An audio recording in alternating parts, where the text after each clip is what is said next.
Perjalananku kembali menapaki bumi Anoa di Sulawesi Tenggara. Di sekitar hutan dan kebun warga desa Ulusena Jaya, Konawe Selatan, aku dan Hendrik akan mencari umbi-umbian liar yang bisa dimanfaatkan dan diolah sebagai bahan alternatif pembuat makanan.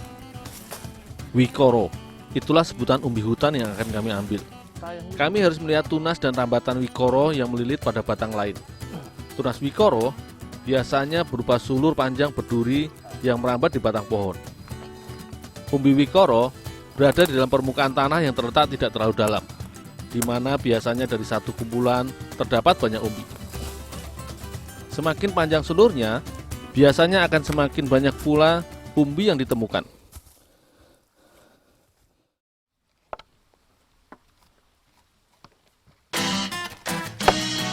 Umbi wikoro merupakan golong umbi-umbian yang biasa dikenal dengan sebutan gadung. Umbi wikoro terkenal beracun dan memiliki kandungan alkaloid dioskorina yang menyebabkan pusing-pusing. Oleh karena itu, perlu teknik pengolahan khusus agar aman dikonsumsi. Umbi wikoro yang sudah kami ambil dari hutan ini selanjutnya dikupas. Biasanya, umbi wikoro banyak dijadikan keripik atau panganan ringan lainnya. Tetapi di desa Muramu ini, wikoro diolah terlebih dahulu menjadi tepung sebagai bahan pembuat beragam makanan tradisional. Untuk dibuat menjadi tepung, umbi wikoro yang sudah dikupas bersih selanjutnya diiris tipis. Pengirisan ini dimaksudkan untuk membuka tekstur umbi wikoro agar getah dan racunnya cepat keluar dan mudah untuk dihilangkan menantinya. Di berbagai daerah, ada banyak cara untuk menghilangkan racun wikoro. Di Ambon, wikoro diiris dan diremas untuk direndam di laut selama 3 hari sampai menjadi lembek. Di Kebumen, Jawa Tengah, wikoro dilumuri dengan abu gosok dan direndam dalam tanah selama 4 hari. Sementara di Kabupaten Konawe Selatan ini, irisan umbi wikoro direndam di sungai selama 7 hari barulah bisa dikonsumsi. Umbi yang sudah diiris tipis-tipis, selanjutnya aku cuci bersih. Mencuci umbi wikoro memang sebaiknya dilakukan di air mengalir agar getahnya cepat ternetralisir. Sambil dicuci, irisan umbi juga digosok-gosok agar getah cepat terbuang. Umbi wikoro yang sudah aku cuci bersih ini belum bisa dikonsumsi karena harus mengalami proses perendaman selama 7 hari. Perendaman pada air mengalir ini akan menggerus kandungan asam cyanida umbi wikoro yang awalnya 469 ppm hingga batas ambang aman untuk dikonsumsi, yaitu sekitar 50 ppm. Aku mengangkat umbi wikoro yang sudah direndam Hendrik 1 minggu yang lalu.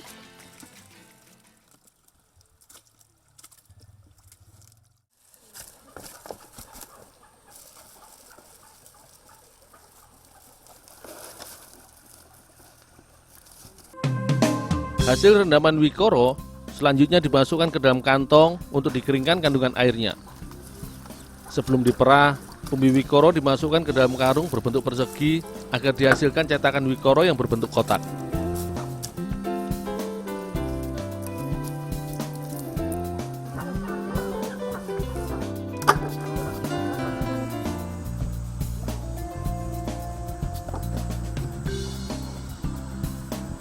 Untuk mendapatkan tepungnya, umbi wikoro yang sudah diperas masih harus dijemur selama 2 hari untuk memastikan cetakan umbinya benar-benar menjadi kering dan sisa air terbuang.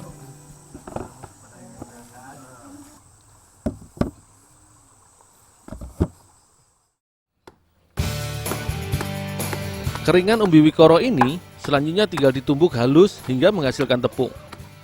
Setelah ditumbuk, halusan umbi wikoro kering tinggal diayak untuk mendapatkan tepung wikoro yang sudah siap olah. Di beberapa tempat, wikoro merupakan bahan makanan pokok alternatif di saat paceklik karena memiliki kandungan kalori yang tinggi. Terdapat sekitar 101 kilokalori dalam 100 gram umbi wikoro, 21,1 gram protein, serta berbagai jenis mineral baik lainnya. Wikoro memiliki khasiat yang dapat mengurangi gejala peradangan.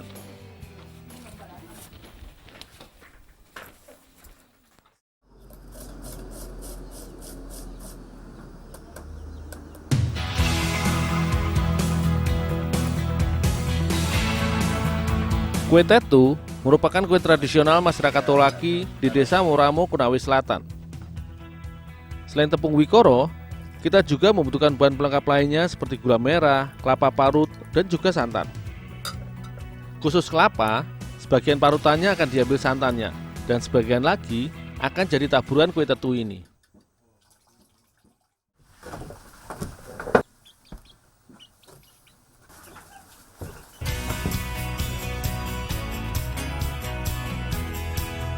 Kue tetu dibuat dengan mencampurkan tepung wikoro dengan kelapa parut. Sementara gula merah iris ditambahkan kemudian.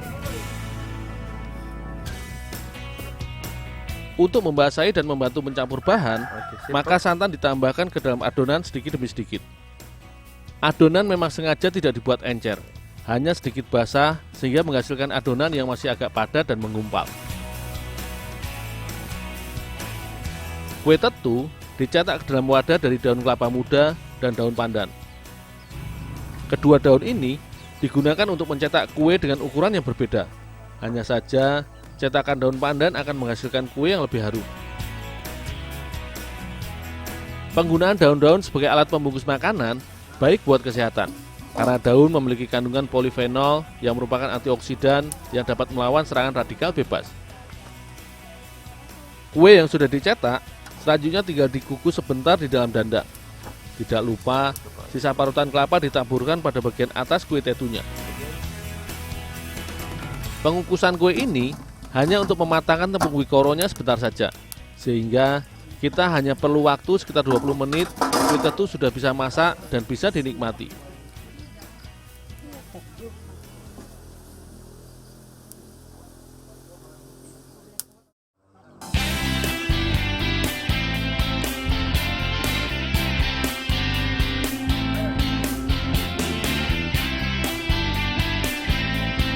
Kue tetu menjadi salah satu dari sekian banyak kue tradisional Sulawesi yang bisa dibuat dari bahan baku tepung umbi wikoro. Dengan penambahan beberapa bahan dan memanis, kita bisa menghasilkan kue dan panganan lezat seperti kue tetu ini.